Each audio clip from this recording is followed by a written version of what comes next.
Hello guys, good evening. કેમ છો બધા? અત્યારે ગાઈઝ સાંજે લગભગ અમે 4-5 વાગે તોફાન જેવું વાતાવરણ થઈ ગયું હોય. કારા વાદળા છે આકાશમાં અને વરસાદ થોડો પવન જો કેટલો બધો પવન ખતરનાક છે. અને અમારે બંને બી પણ આવ્યા પહેલી વાર ખેતર આટો મારો. એ કહેતા હશે ક્યાં આવી ગયો.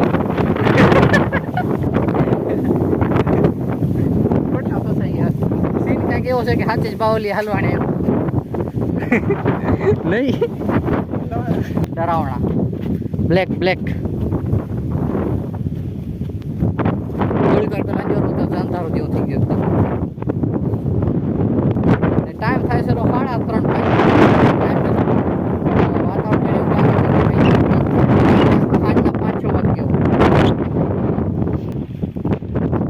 અલગ સીન થઈ ગયો. આખો જો ખતરનાક લાગે છે ને વાદળ એકદમ બ્લેક ઉપર.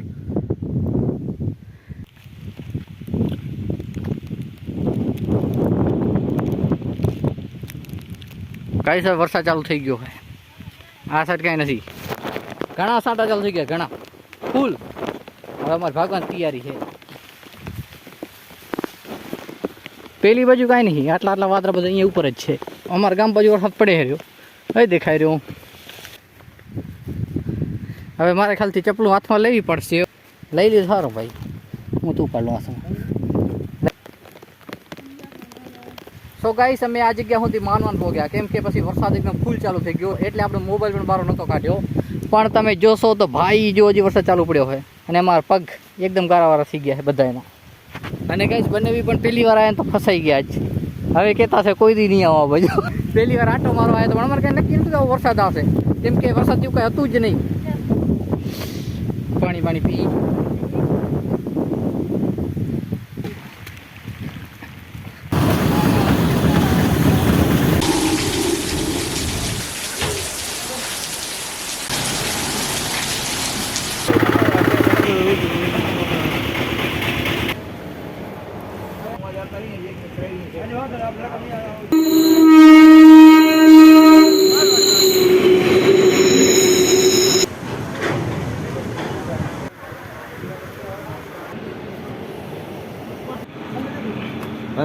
ભલે આવજો.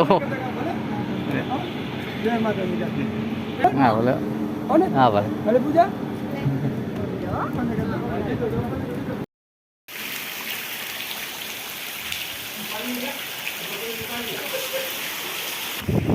શેરીમાં આટલું પાણી આટલું.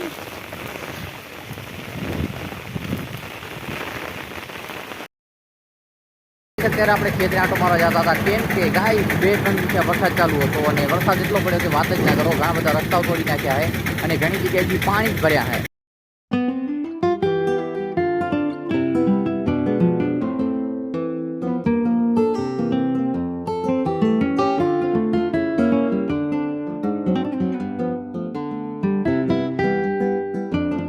સો આજે કઈ આપણે ખેતરમાં આંટો મારવા આવ્યા છીએ. તમે આગળ જોયું તો ભાઈ ત્યારથી વરસાદ ચાલુ થઈ ગયો હતો અને આજે છે લગભગ 3જો કે 4થો દિવસ અને ત્યારથી વરસાદ પડતો હતો. પણ આજે ગાઈસ વરસાદ બંધ થઈ ગયો હોય ને આપણે ખેતરમાં આંટો મારવા આવ્યા હતા, કેમ કે કચ્છમાં અને ઘણી જગ્યાએ એટલો વરસાદ પડ્યો છે કે ભાઈ વાત જ ના કરો. રસ્તાઓ તોડી નાખ્યા છે, ખેતર ભાઈ પૂરા કરી નાખ્યા છે. અને તમને બતાવું ઉદાહરણ તાજું તો આજે કઈ પાણી આવ્યું હોય તો ભાઈ આ રસ્તો એકદમ ખતમ. સો ગાઈસ આપણે આવી ગયા અહીં ખેતરે અને આપણે ઘણા ખેતર જોયા ભાઈ, એમાં નદીનું પાણી આવ્યું હોય તો ભાઈ ખેતરને એકદમ બગાડી નાખ્યા છે. અને અત્યારે આપણે આપણા ખેતરે આવી ગયા અહીં તો પાણી તો આમાં ઘણું આવ્યું હોય. અહીંયા કેમ તો બરોબર દેખાય છે આ સાઈડ તો, પણ આ સાઈડ થોડુંક લાગે છે કે ભાઈ અહીંયાથી પાણી આવ્યું હોય તો મારા ખ્યાલથી આગળ ફગાવી દીધી લાગે. તો અહીંયા પાણી ભેગું થયું હતું અને ઘણી બધી તુવેર પડી ગઈ છે આડી. તો એટલું બધું તો નુકસાન નથી દેખાતો રહ્યો અત્યારે તો. ઓ ભાઈ વગર ચપલે હાલે જાય, કાંટા ના લાગે તો સારું. આપણે 2-3 દિવસ પહેલાં આવ્યા હતા બંને ભેગા. તમે આગળ વિડીયો જોયો હશે, એને આપણે આમાં જ એડ કરી નાખ્યો હોય, કેમ કે વ્લોગ નાનો થઈ ગયો હતો તો આપણે થોડુંક મોટો એક્સપેન્ડ કરી નાખી.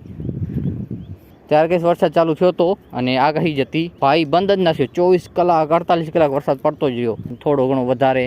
તો અહીંયા કને કંઈ થોડીક અસર દેખાય ખરી. તમે જોશો ભાઈ પાંદડાઓમાં ધૂળ ચડી ગઈ, એટલે કે આટલા સુધી પાણી હાલ્યું હશે ઉપર, જેના કારણે ભાઈ પગ આખો પગ ઊંચી ગયો. ભાઈ નીકળો ભાઈ, સારું ચપ્પલ પહેરી નહીં આવ્યો, ઘણો ગારો હોય, જવાય નહીં હવે, નોટ એન્ટર.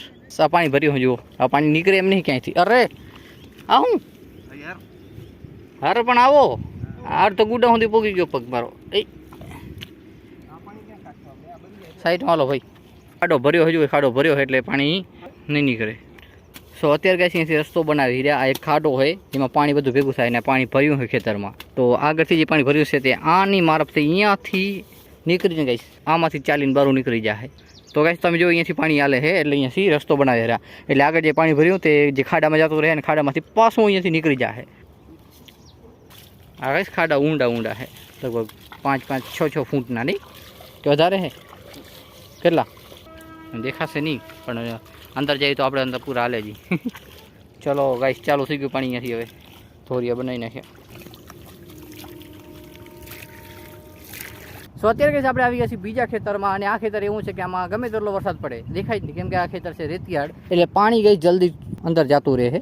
અને આ રહ્યો કહીશ આપણો ચાળીઓ કેવો ઊભો તમે જો, આ સાઈડથી બતાવું તો મસ્ત દેખાય. તો જંગલી જે નાવર આવે તો કહીશ આને દેખીને જ ભાગી જાય કે ભાઈ કોઈ ઊભું છે ખેતરમાં વચ્ચો વચ્ચ. લાગે છે ને એકદમ ઓરિજિનલ. અને આમાં કંઈ પાણી નથી હાલ્યું ક્યાંયથી પણ.